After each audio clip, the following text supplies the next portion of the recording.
하나님의 말씀은 마가복음 14장 35절 말씀부터 38절 말씀까지 봉독하겠습니다. 조금 나아가사 땅에 엎드려 될 수 있는 대로 이때가 자기에게서 지나가기를 구하여 가라사대 아바 아버지여 아버지께서는 모든 것이 가능하오니 이 잔을 내게서 옮기시옵소서. 그러나 나의 원대로 마옵시고 아버지의 원대로 하옵소서 하시고 돌아오사 제자들의 자는 것을 보시고 베드로에게 말씀하시되 시몬아 자느냐 내가 한시 동안도 깨어 있을 수 없더냐 시험에 들지 않게 깨어 있어 기도하라 마음에는 원이로되 육신이 약하도다 하시고 아멘.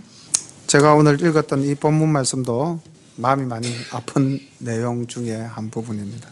주님이 얼마나 이때 기도를 힘써 하셨는지 땀방울이 핏방울이 되도록 그렇게 기도하셨다고 기록되어져 있는데도 제자들은 주님께서 3번이나 함께 깨어 기도하자라고 말씀을 하셨음에도 불구하고 잠을 자는 그런 모습, 말씀을 준비하면서 참 마음이 많이 무겁고 아팠습니다.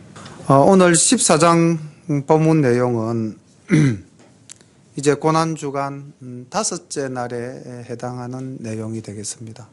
지난 시간에 살펴봤던 예루살렘 성전에서 주님께서 변론하시고 또 깨우치시고 또 가부의 두 렙돈에 대해서 말씀하셨던 것이 이 고난주간 셋째 날, 오늘날 요일로 치면 이제 화요일에 해당이 되고요. 오늘은 이제 주님께서 십자가 돌아가시기 전날 상황이 되겠습니다. 그런데 여기 이 3절부터 11절까지는 시간이 조금 이렇게 이제 역전적 구성으로 인해서 과거를 회상하는 장면을 보여주고 있는데 베다니 마리아가 기름을 붓는 장면과 또 유다가 예수님을 팔기로 작정한 것들은 오늘 즉 목요일보다도 훨씬 더 이전에 있었던 사건이지만은 이제 주님이 돌아가시게 되는 것을 좀 더 강조하기 위해서 마가가 삽입한 그러한 내용입니다. 그래서 본문을 읽어가면서 또 설명을 해드리겠습니다. 1절부터 말씀을 살펴보겠습니다. 이틀을 지나면 유월절과 무교절이라 대제사장들과 서기관들이 예수를 궤계로 잡아 죽일 방책을 구하며 가로되 민요가 날까 하노니 명절에는 말자 하더라. 예수님을 어떻게 하면 죽일까? 이 상황에 대해서 끊임없이 연구하는 사람들이 대제사장들과 서기관, 즉 마귀입니다. 오늘날도 마귀는 어떻게 하면 예수 믿는 우리를 쓰러뜨릴까? 늘 괴계를 꾸미고 있죠. 3절부터 9절까지의 내용은 그러니까 아마 토요일쯤 지금 우리가 오늘 목요일이라고 이제 제가 말씀을 드렸는데 지난 토요일쯤 베다니에서 있었던 사건으로 이제 마가가 과거를 조금 회상하면서 삽입한 본문입니다. 예수께서 베다니 문둥이 시몬의 집에서 식사하실 때에 한 여자가 매우 값진 향유 곧 순전한 나드 한 옥합을 가지고 와서 그 옥합을 깨뜨리고 예수의 머리에 부으니 어떤 사람들이 분내어 서로 말하되 무슨 의사로 이 향유를 허비하였는가? 이 향유를 300데나리온 이상에 팔아 가난한 자들에게 줄 수 있었겠도다 하며 그 여자를 책망하는지라. 예수께서 가라사대 가만두어라. 너희가 어찌하여 저를 괴롭게 하느냐? 저가 내게 좋은 일을 하였느니라. 가난한 자들은 항상 너희와 함께 있으니 아무 때라도 원하는 대로 도울 수 있거니와 나는 너희와 항상 함께 있지 아니하리라. 저가 힘을 다하여 내 몸에 향유를 부어 내 장사를 미리 준비하였느니라. 내가 진실로 너희에게 이르노니 온 천하에 어디서든지 복음이 전파되는 곳에는 이 여자의 행한 일도 말하여 저를 기념하리라 하시니라. 자, 이 본문을 보면은 일단 300데나리온이라는 화폐 단위가 나오는데 이게 얼마나 될까요? 많습니다. 예. 얼마나 많을까요? 오늘날 우리 현실적인 액수로 대충 환산을 해 보겠습니다. 남자 일꾼이 하루에 받는 품삯이 그 당시 한 데나리온이었습니다. 그럼 오늘날 우리가 일용직 노동조로 나갔을 때에 막 8만 원에서 한 12만 원까지 이렇게 받는 걸로 알고 있는데, 그럼 평균 잡아서 10만 원이라고 가정을 한다면은 300데나리온은 얼마죠? 3천만 원입니다. 예, 그 당시 이스라엘 장정이 1년 일해서 버는 품삯, 오늘날 사실 연봉 3천만 원 그렇게 쉽지 않죠, 그죠? 예. 그러니까 이 3천만 원 값어치에 해당하는 이 향유를 예수님 머리에 부었다는 거예요. 쉬운 일이 아니죠. 자, 이 마리아를 우리가 한번 생각해 보고요. 그 다음 4절에 보면 어떤 사람이 있습니다. 어떤 사람. 분내어서 서로 말하되. 이제 분을 냈다. 화를 낸다는 거죠. 예수님의 머리에 이 향유를 붓는 순간, 아이고, 저 아까운 거를 갖다가 저게 얼마짜린데? 이렇게 지금 한탄하는 사람들이 있다는 겁니다. 그리고 뭐라고 말을 하냐면은, 저거를 갖다가 팔아서 불우이웃을 돕기를 한다면은 수십 명, 수백 명을 지금 구할 수 있는데 저거를 저기다가 붓다니. 자, 이렇게 이야기를 하고 있는 사람이 있었다는 거죠. 우리는 어느 쪽에 서 있을 것 같아요? 예. 참 질문이 우문이죠. 모르겠습니다가 현답입니다. 우리가 굉장히 이성적으로 생각하면은 이 마리아보다는 저거를 많은 사람을 구제할 수 있는데 저 아까운 거를 붓다니 하는 쪽에 심정적으로 동조할 확률이 굉장히 높다고 봅니다. 왜냐하면 우리는 굉장히 이성적인 존재거든요. 또 나아가서 이제 이성적이 아니라 현대사회는 모든 것이 물질적입니다. 우리 여기 꼬마들 이제 초등학교 5학년 친구들 3명이 있는데 이 초등학교 5학년 친구들도 무슨 일을 할 때 내가 얼마를 줄게 일을 해다오 그러면은 계산을 딱 합니다. 이거는 얼마를 받아서 이 일을 하면 내한테 손해다 아니면 내가 이걸 하면 이익이다. 이런 이제 가치 판단을 가질 수 있는 나이가 된 거예요. 근데 이제 현대사회가 왕창 돈 하니까 이제 모든 애들이 이렇게 이제 어떤 일을 할 때는 순수한 마음보다는 이런 계산적인 이게 먼저 이제 우리를 지배하게 되어버린 것 같아요. 제가 지난 월요일 저녁에 이제 우리 교회 반주자를 소개를 받아서 이제 만나고 왔습니다. 근데 이제 거기서 이런저런 이야기를 하다가 소개해 준 분들하고 거기서 이제 그 피아노 학원을 운영하는 원장님인데 친구 와이프 지난번에 우리 한번 왔던 플룻 불고 피아노 치고 하던 그 가정인데 그런데요. 요즘 애들은 무슨 행사든지 원장님이 야, 너 어디 가서 이거 좀 하고 와라 이렇게 부탁을 해도 거기에 대한 수고비가 없으면 안 나간대요. 원장님이 이야기를 해도.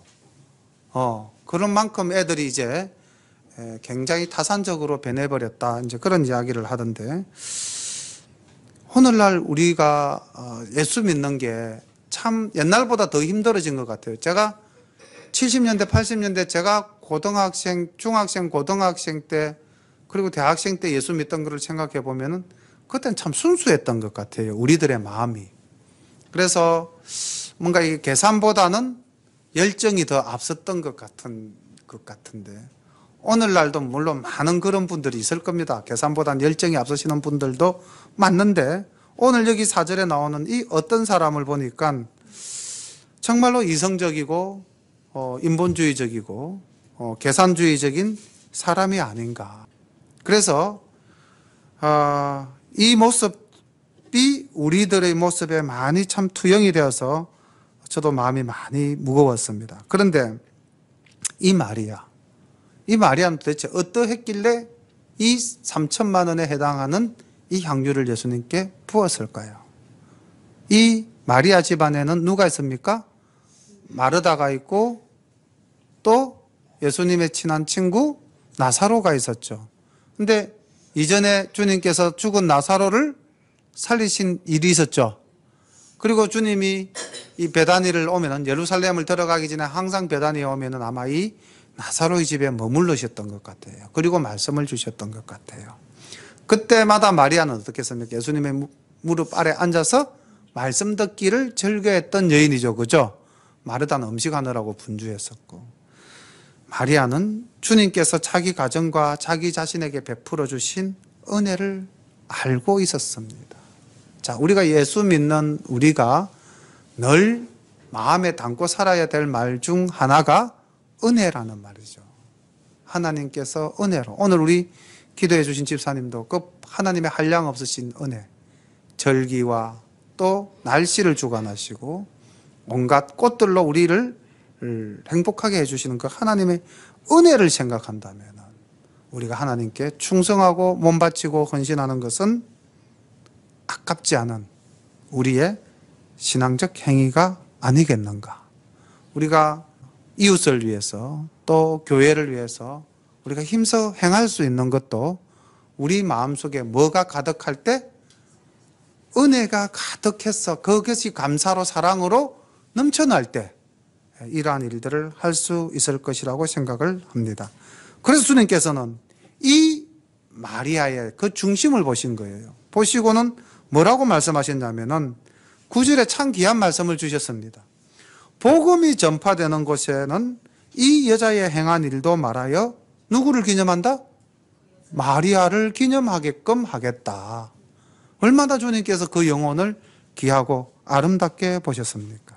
그런데 여기서 아이고 저 아까운 것을 한 사람이 예수님의 제자 중에 한 사람이었다면 그 사람은 누굴까요? 유다였을 겁니다. 유다는 예수님의 전대를 맡은 회계 맡은 자였거든요. 계산에 빠른 자입니다. 그래서 아마 유다는 아이고 저걸 가지고 팔아서 도우면 많은 사람을 도울 수 있을 텐데 라는 생각이 남보다도 먼저 들을 수도 있었을 겁니다. 자, 그 유다가 이제 어떻게 변하는가 10절 봅니다. 12 중에 하나인 가룟 유다가 예수를 넘겨주려고 대제사장들에게 가매 저희가 듣고 기뻐하여 돈을 주기로 약속하니 유다가 예수를 어떻게 넘겨줄 기회를 찾더라. 가룟 유다는 예수님을 배반한 자가 되어버리고 말았습니다. 이게 이제 아마 셋째 날, 그러니까 화요일 날쯤 유다의 마음속에 이런 생각이 들어갔던 것 같아요. 오늘날 우리가 진리로 또 우리의 선한 양심으로 하나님의 말씀으로 살려고 해도 우리를 흔드는 존재는 이와 같은 물질입니다. 돈을 주기로 하니 유다는 예수를 어떻게 넘길까? 그러니까 스승과 제자 사이의 신뢰감보다도 더한 것이 무엇이었다? 물질이 되어 버렸다는 것이죠. 아마 이 마리아 사건이 유다에게 상당히 충격을 줬던 것 같아요. 예수님이, 내가 알고 있는 예수님이라면 저 여자를 책망하고 꾸짖어줘야 되는데 예수님께서 두어라. 가난한 자는 너희들 곁에 늘 있거니와 나는 너희들과 함께 있지 않을 것이다. 저 여자가 나를 장사하였다. 장사하기 위한 것이다. 이 말씀 들을 때 유다는 예수님 돌아가신다는 것도 생각도 안 했을 거고 십자가 지신다는 것도 생각도 안 했을 거고, 야, 뭐 저렇게 갑자기 저 어르신이 사치해져 버렸지? 아하, 저 사람도 변질되었구나. 혹 그렇게 생각했을지도 모르겠죠. 그죠? 하여튼 유다는 이렇게 이제 물질의 시험이 들어서 주님을 떠나가고 맙니다. 다시 이제 과거가 지나가고 오늘 목요일 고난주간 5째 날로 다시 돌아옵니다. 무교절의 첫날 곧 유월절 양 잡는 날에 제자들이 예수께 여짜오되 우리가 어디로 가서 선생님으로 유월절을 잡수시게 예비하기를 원하시나이까 하매 예수께서 제자 중 둘을 보내시며 가라사대 성내로 들어가라.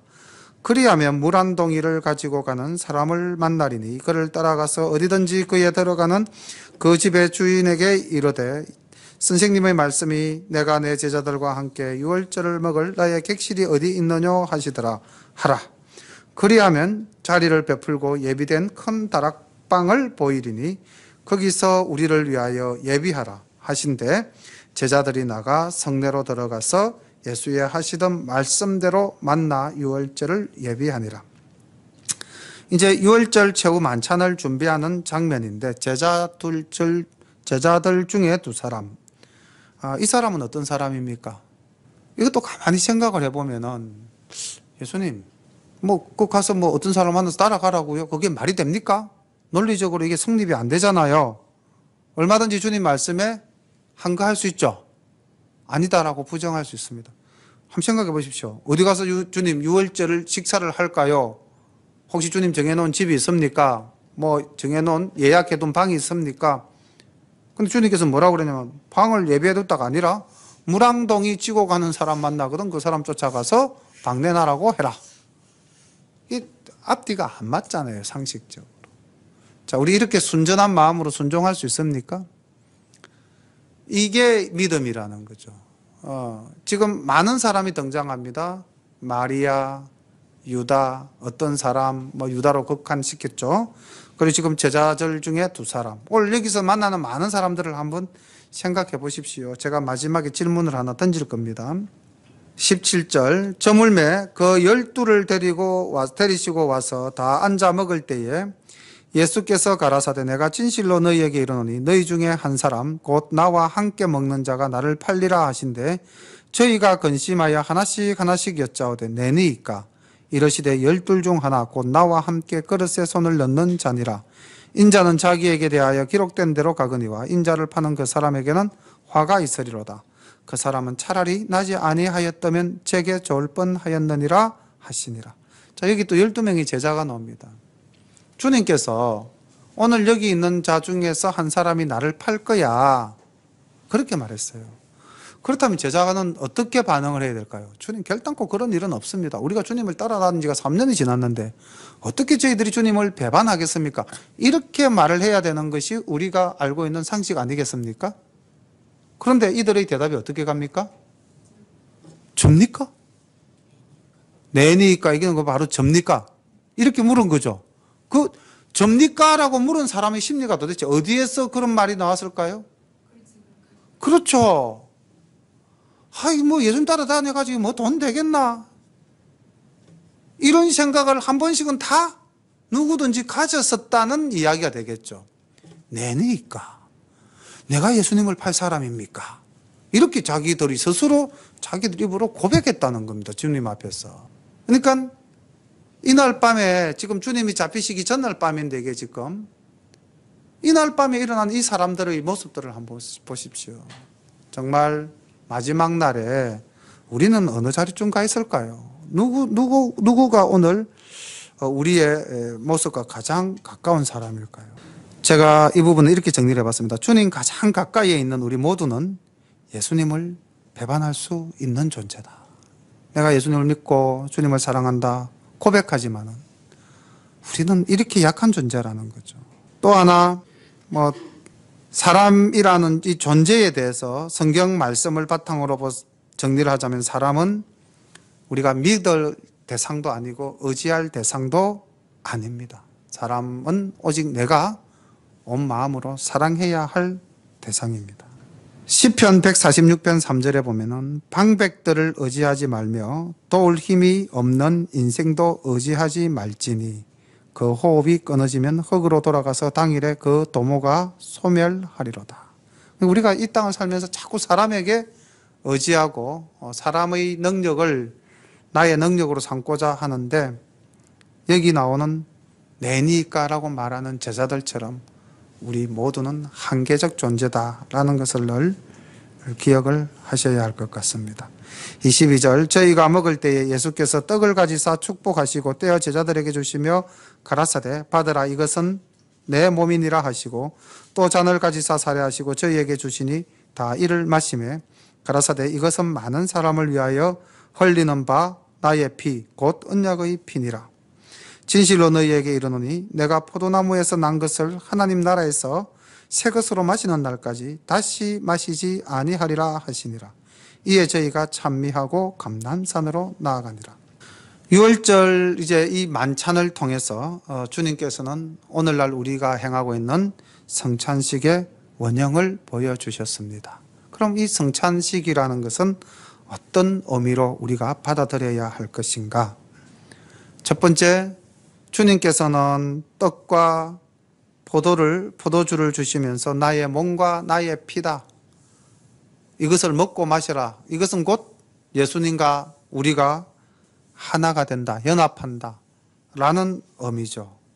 그리고 나의 피 곧 너희를 구속하기 위한 언약의 피다 라고 말씀하셨으니까 이 만찬은, 성찬은 우리를 위한 구속의 언약을 기념하는 일입니다.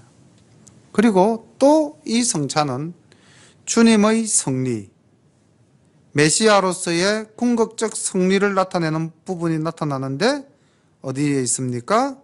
하나님 나라에서 새 것으로 마시는 날, 우리 모두가 천국에서 하나님 나라에서 영원한 생명을 얻는다라는 것을 약속해 주시는 메시아의 궁극적 승리를 기념하는 행위가 성찬식이 됩니다. 그래서 우리가 또 부활절 되면 성찬식을 거행하게 될 건데 항상 주님과 내가 하나가 된다. 그리고 주님께서 우리를 위해서 몸 버려 피 흘리시고 돌아가셨다. 그리고 그 주님으로 말미암아 우리는 하나님 나라에서 참 소망을 가지게 된다. 이런 것들을 늘 기억하시기를 바랍니다. 예수께서 제자들에게 이르시되 너희가 다 나를 버리리라. 이는 기록된 바 내가 목자를 치리니 양들이 흩어지리라 하였느니라. 그러나 내가 살아난 후에 너희보다도 먼저 갈릴리로 가리라. 베드로가 여짜오되 다 버릴지라도 나는 그렇지 않겠나이다. 예수께서 가라사대 내가 진실로 내게 이르노니 오늘 이 밤 닭이 2번 울기 전에 내가 3번 나를 부인하리라. 베드로가 힘있게 말하되 내가 주와 함께 죽을지언정 주를 부인하지 않겠나이다 하고 모든 제자도 이와 같이 말하니라. 자, 여기 베드로 다음 또 모든 제자 다시 한 번 더 등장합니다. 주님께서는 내가 죽을 것이고 너희들은 흩어질 것이다. 그러나 다시 내가 갈릴리로 가서 너희들을 불러 모을 것이다. 이렇게 이제 부활 이후의 상황을 말씀하셨는데 베드로 보십시오. 베드로.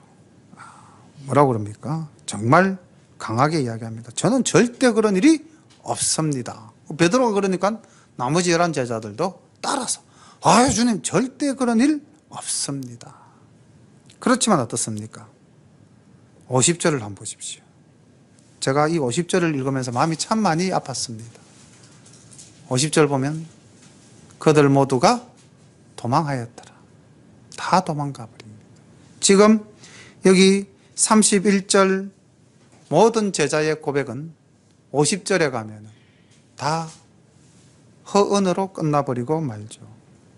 우리가 이런 존재라는 거죠. 우리는 늘 주님 앞에서 실패할 가능성을 가지고 살아가는 존재라는 겁니다. 그런데 주님께서는 그런 우리를 어떻게? 다시 갈릴리에서 너희들을 불러 모으겠다라고 우리에게 소망을 주시는 분이십니다. 저희가 게세마네라 하는 곳에 이름에 예수께서 제자들에게 이르시되 나의 기도할 동안에 너희는 여기 앉았으라 하시고 베드로와 야고보와 요한을 데리고 가실 때 심히 놀라시며 슬퍼하사 말씀하시되 내 마음이 심히 고민하여 죽게 되었으니 너희는 여기 머물러 깨어 있으라 하시고. 자, 여기까지만 끊겠습니다. 주님께서 이제 게세마네 동산으로 나아가서 기도하시는데 많은 제자들 중에 특별히 사랑하는 제자 베드로, 요한, 야고보 3인을 들고 데리고 가셨습니다. 그리고 뭐라고 말씀하셨습니까?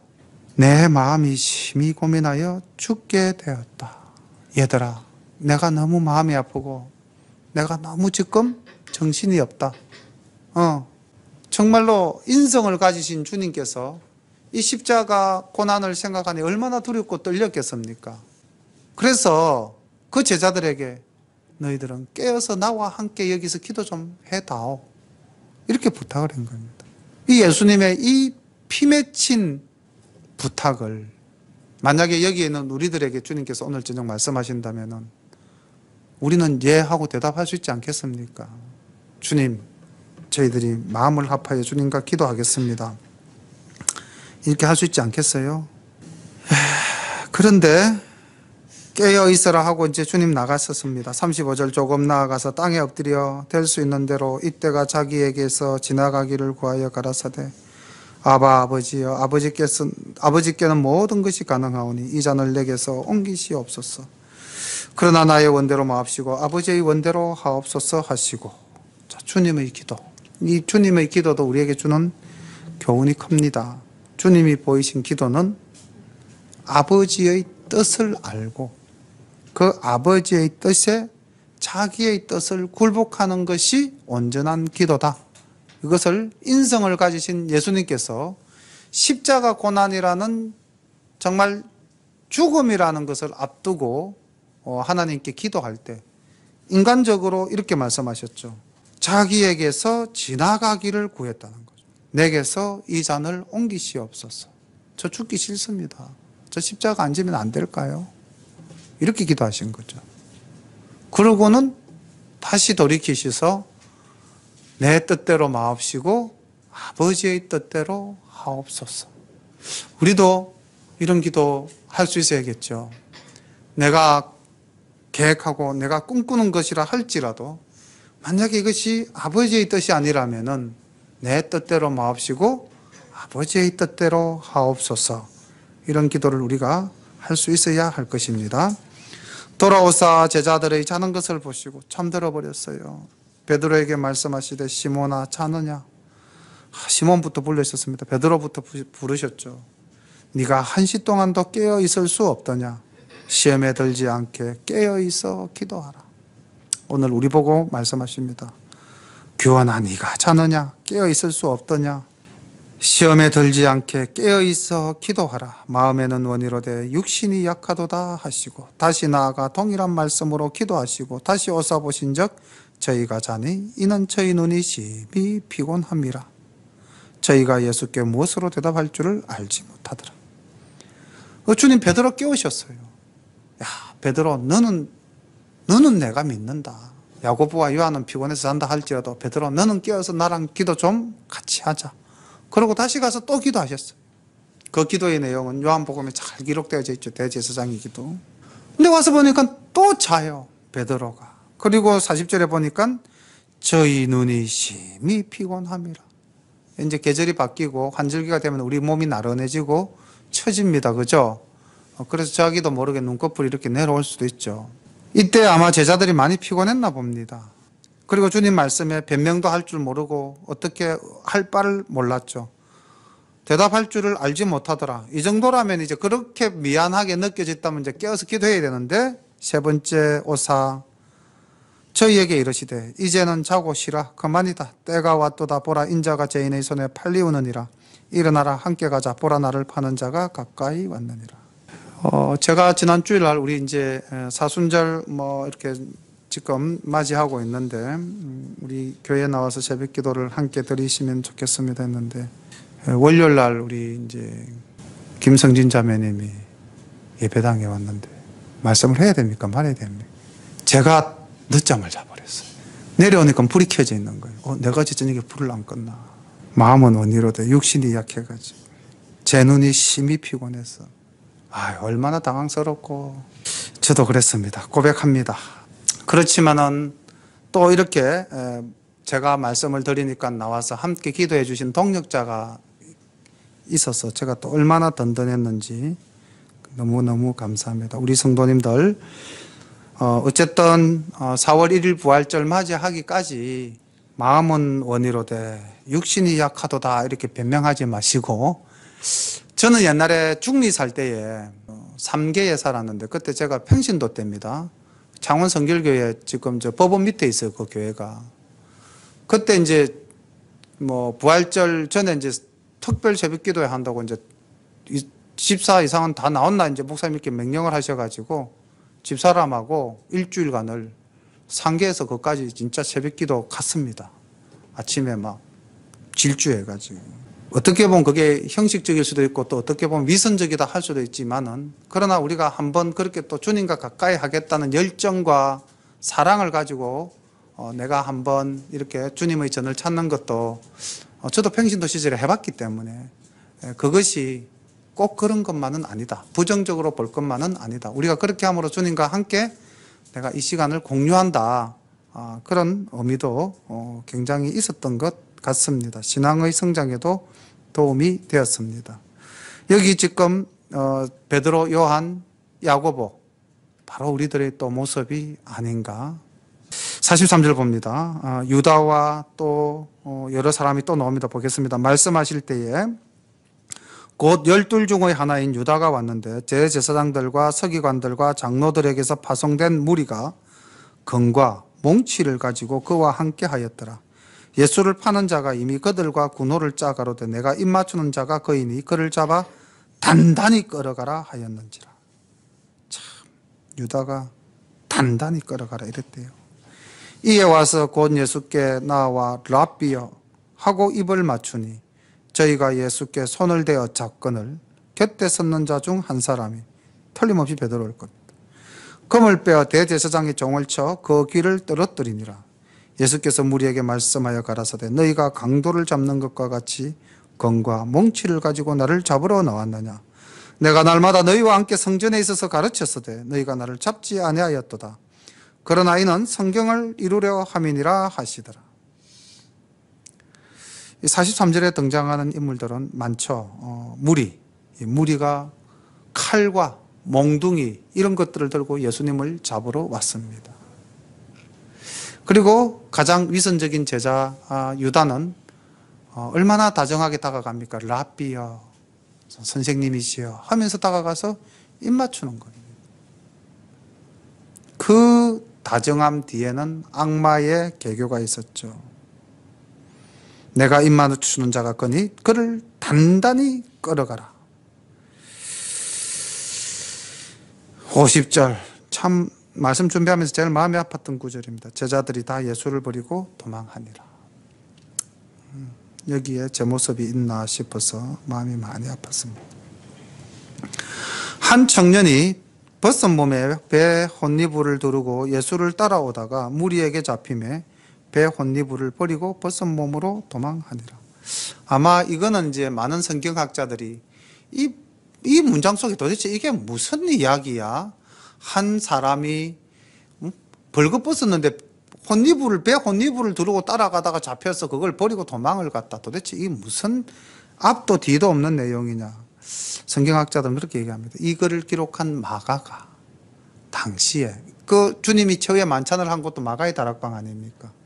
그러니까 그 부자 청년 마가거든요. 그 주님 말씀에 뭔가 감동이 되어서 주님을 따라 그날 저녁에 같이 갔는데 가서 보니까 막 사람들이 횃불을 켜고 몰려와서 주님을 잡아가고 하니까 그 가운데 자기도 경황 없이 도망했다는 그 모습을 떠올리면서 자기의 모습을 이 속에 집어넣는 거예요.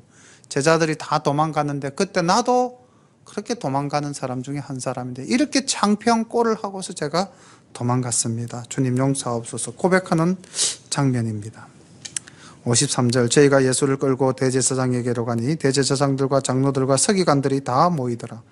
베드로가 예수를 멀찍이 쫓아 대제사장의 집들까지 뜰 안까지 들어가서 하속들과 함께 앉아 불을 쬐더라.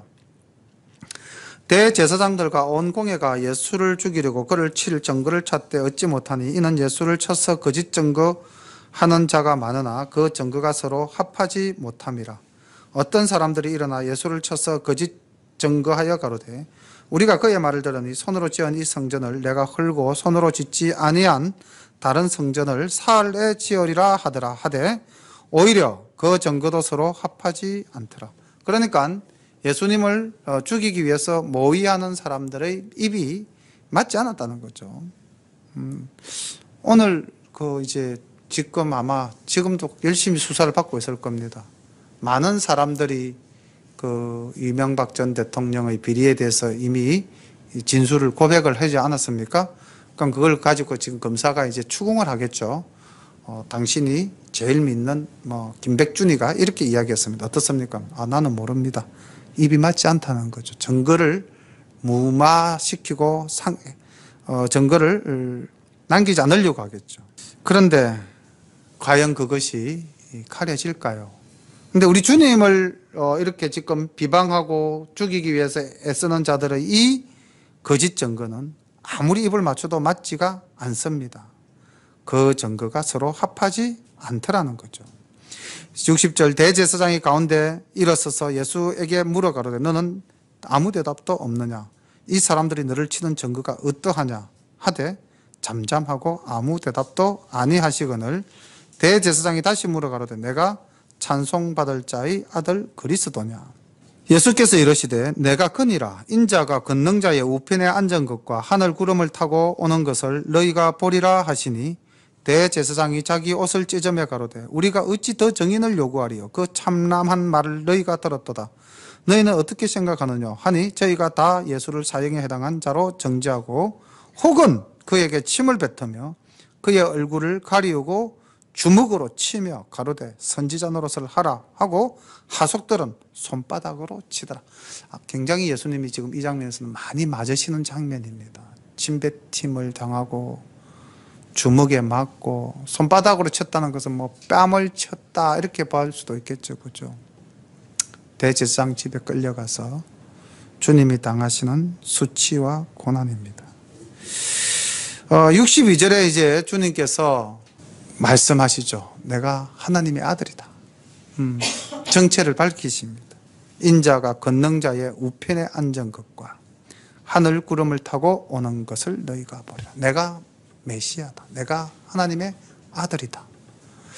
이게 이제 그들에게는 뭐로 이제 딱 걸려들었냐면 신성모독죄로 걸려든 거죠. 그리고 이 신성모독죄는 유대의 율법에 의해서 사형에 처할 수가 있거든요.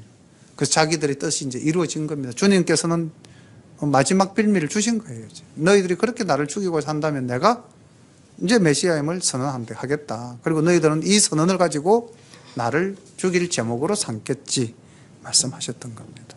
66절 봅니다. 베드로는 아래 뜰에 있더니 대제사장의 비자 하나가 와서 베드로의 불점을 보고 주목하여 가로되 너도 나사렛 예수와 함께 있었도다 하거늘 베드로가 부인하여 가로되 나는 네 말하는 것이 무엇인지 알지도 못하고 깨닫지도 못하겠노라 하며 앞들로 나갈새 비자가 그를 보고 곁에 서 있는 자들에게 다시 이르되 이 사람은 그 당이라 하되 또 부인하더라. 조금 후에 곁에 서 있는 사람들이 다시 베드로에게 말하되 너는 갈릴리 사람이니 참으로 그 당이니라. 베드로가 저주하며 맹세하되 나는 너희의 말하는 이 사람을 알지 못하노라 하니 닭이 곧 두 번째 울더라. 이에 베드로가 예수께서 자기에게 하신 말씀 곧 닭이 두 번 울기 전에 내가 세 번 나를 부인하리라 하심이 기억되어 생각하고 울었더라. 그 계집종 하나의 말에 베드로가 무너지는 모습이죠. 그죠? 그러니까 베드로는 저 북쪽 갈릴리 사람이니까 예루살렘 쪽 말하고는 말투가 달라요. 그러니까 우리가 이제 뭐 어떻게 그 베드로 보고 예수님의 당인지 아닌지 그 비자가 눈치를 챘습니까? 라고 물어보면 우리 경상도 사람들이 쭉 있는데 전라도 사람 한 사람 있으면 그 금방 표시나죠. 말투 가지고. 베드로를 조금 살펴보겠습니다. 31절에 베드로가 뭐라고 이야기했습니까? 이제 주님께서 이날 밤에 있을 일을 미리 예언하실 때 베드로가 31절에 뭐라고 이야기를 하셨냐면은 베드로가 힘있게 말하되 내가 주와 함께 죽을지언정 주를 부인하지 않겠습니다. 우리도 이런 인간적인 자신감 충만하지 않습니까? 제가 주님을 위해서 목숨을 걸겠습니다. 이런 우리 고백할 수 있습니다. 그러나 베드로가 그렇게 했지만은 기도하는 장면 37절에 가면 주님께서 베드로를 부르십니다. 베드로야, 베드로야. 할 때 베드로가 어떻게 합니까? 자다가 일어나죠. 주님. 이렇게. 나약한 육신을 지닌 자였습니다. 40절에 보면은 그 깨우고 다시 가서 기도하셨는데 베드로는 주님과 나는 당신은 당신 나는 나. 기도하는 당신은 기도하시오. 피곤한 나는 계속 자겠습니다. 주님과 나를 별개로 생각하고 기도에 동참하지 않았습니다. 혹 우리도 이런 우리의 변명거리만 있다면 언제든지 주님을 떠날 수 있는 존재죠. 50절 아까 가슴 아픈 장면 다 도망갈 때 베드로도 따라서 도망갔습니다. 그리고 62절과 66절에서부터 72절에 보면은 베드로는 저주하며 맹세하면서 세 번째 부인을 하는, 닭이 울기 전 세 번 네가 나를 부인하리라 한 그 말씀대로 자신의 연약한 모습을 다 내어 보였습니다. 우리의 모습이 아닌가.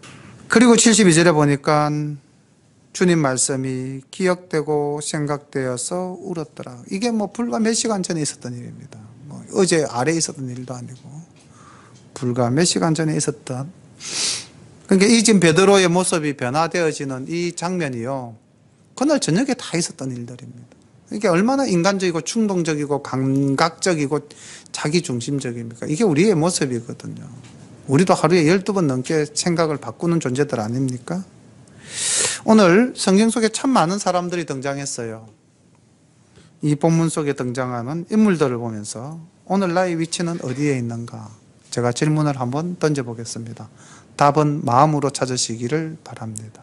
그리고 우리가 지금 뭐 어쨌든 주님이 이제 부활이라는 승리를 앞두고 그래도 가장 또 인간적으로 가장 참담한 지경까지 이제 내려가시는 모습들을 우리가 지금 성경 속에서도 보게 되고 또 그 시간이 또 다가오기도 합니다. 물론 2000년 전에 지나간 시간들이지만 늘 우리가 해마다 회상하는 것은 그 주님의 그 아픔이 오늘의 우리의 치유함으로 나타났기 때문에 우리는 그 은혜를 생각하는 것이죠. 그리고 주님의 그 승리에 우리가 같이 동참함으로 우리도 승리적 존재가 된다는 것입니다. 자, 그렇지만은 이 땅을 살아가는 우리는 여전히 연약한 모습을 보일 수밖에 없는 존재다. 이것도 고백하지 않을 수가 없습니다. 근데 이제 우리가 사도행전으로 넘어가면 어떻게 됩니까? 이 베드로가 어떻게 변하죠? 아주 놀랍도록 변합니다. 그 계집종 하나의 말에 그렇게 꽁무니를 쳤던 이 베드로가 수천 명 앞에서 예수님을 증거하고 감옥에 붙잡혀도 주님을 부인하지 않고 정말 목숨 걸고 주님 말씀 증거하는 사도로서의 사명을 다하지 않습니까? 어떻게 해서 그런 변화가 일어났을까요? 3년을 주님 곁을 따라다니면서도 자기의 인간적 본성을 그대로 가졌던 그 베드로가 도대체 어떤 사건을 통해서 그와 같이 위대한 사도가 되었는가? 답은 다 아시죠? 다 아시지만 사도행전에 가서 다시 답을 또 찾아보도록 하겠습니다. 오늘 이 주신 말씀 보면서 아마 말씀을 쭉 보면서 뭔가 한 가지씩은 정리를 하셨을 줄로 믿습니다. 내 신앙 또는 뭐 내 위치 또 내가 하나님께 받은 바 은혜에 대한 감사 많은 것들이 있었을 테니까 그 내용들을 가지고 우리 이제 한 1, 2분간 함께 마음을 모아서 오늘 받은 말씀 속에서 은혜되는 구절을 가지고 또 고백과 결단의 시간을 함께 가지도록 하겠습니다.